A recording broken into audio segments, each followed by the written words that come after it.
the folks who own Scottrade, effectively the city owns Scottrade, but the Blues basically lease it out for hockey games and then the operations that are run down there for concerts and all that stuff. They apparently need to spend some money to upgrade it. They're now alleging that all these concert groups and the NCAA and all these groups are going to quit coming to St. Louis if we don't upgrade Scottrade. Well, I could be wrong, but whether or not a group tours or somebody like the NCAA decides to locate a tournament there has equally as much as the venue. It has to do with the number of seats, which is important, but it also has a lot to do with the number of available hotel rooms and whether or not the city can accommodate a crowd that they're expecting for a certain size event.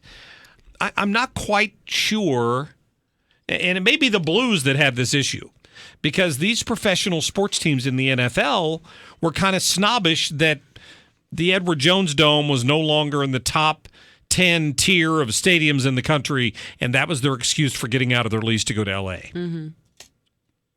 I would think with concerts, too, it would kind of go to, like, the highest bidder. What do rock stars care about?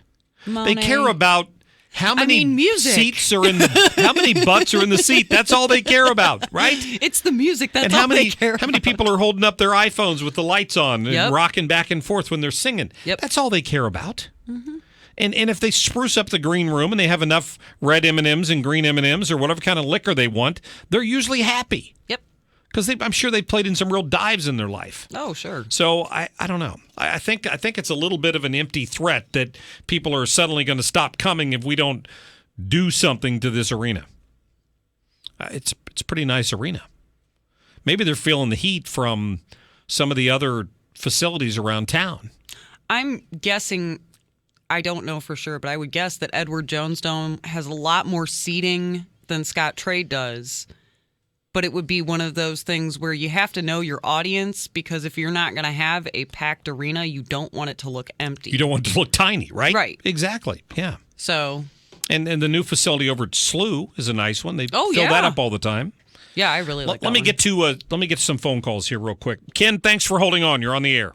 Hey, Mark, thanks for taking my call. I came in on the middle of when you were playing Stillman's comments, so I'm not really familiar with everything that's been said. But when you were talking about the Blues and their financial, viability and so forth, somebody can correct me if I'm wrong, but those $10 and $12 beers that you pay for when you go down there to Blues games, they don't get any of that. Dave Checketts, when him and his investment group came in, basically sold that away for I forget how many years because they didn't have the upfront money to go ahead and finalize the deal. So the Blues don't get any of that money. And the agreement that the league signed, television agreement and everything else, the last time it went around, did not help the smaller market. And I'm not for taxpayer dollars going for.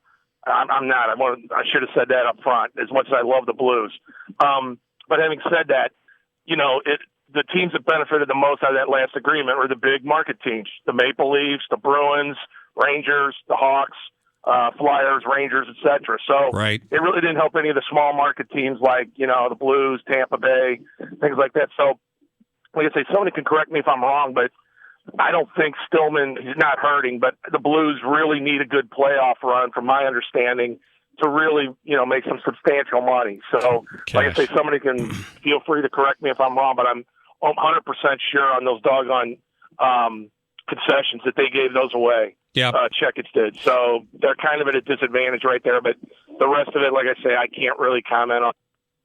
Ken, I appreciate the call. Thank you very much. Matt, thanks for holding on. You're on the air.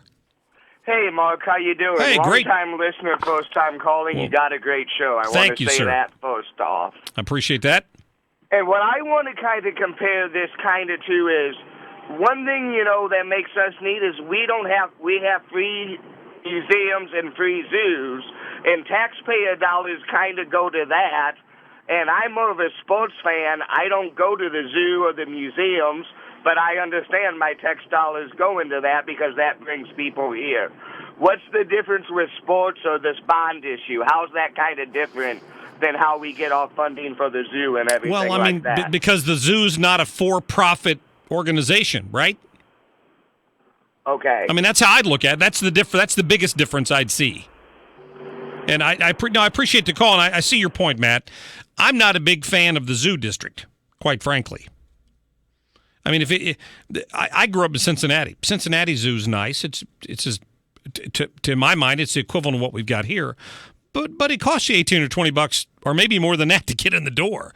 It's user supported, and if it's not drawing people in, that's what its budget is. You visitors come, they pay to get in.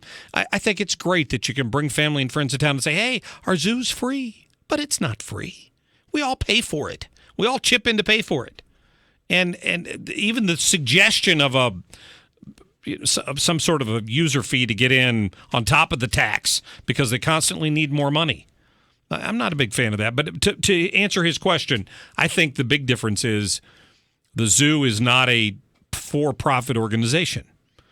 The Blues are, right? Major League Soccer is. The Rams certainly were. Kroenke's a greedy SOB. So I'm just saying. Charles, you're on the air. Hey, how you doing? I'm great. Happy New Year to you. Same to you. Hey, I was in the just a couple quick comments. I was in the commercial construction for 46 years, and as much as I'm for that, I'm really don't believe that the taxpayers ought to be paying. The first rule of capitalism is use somebody else's money and have the taxpayers pick up the tab for these millionaires. I think the major owners of the Cardinals are worth $400 million, and I don't know about the Blues, but the Cardinals came back for another $40 million, I think, on top of the baseball village that they didn't really offer up first. They gave a smaller version, and all the way around.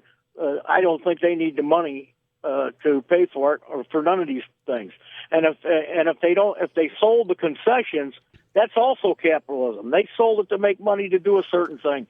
That wasn't the taxpayers' fault that they don't have any revenue coming in from soda or whatever.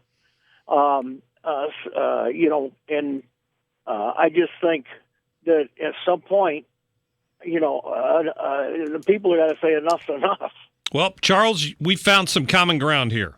Hey, well, and the other thing is, I want to make a correction. I thought I read that Kellyanne Conway mentioned that the campaign was in touch with Russia during the campaign, and I was wrong on that, so I want to retract that. All right. I don't try and put disinformation out there. We'll go out there. We'll go back and scrub the record. Yeah, they can do that.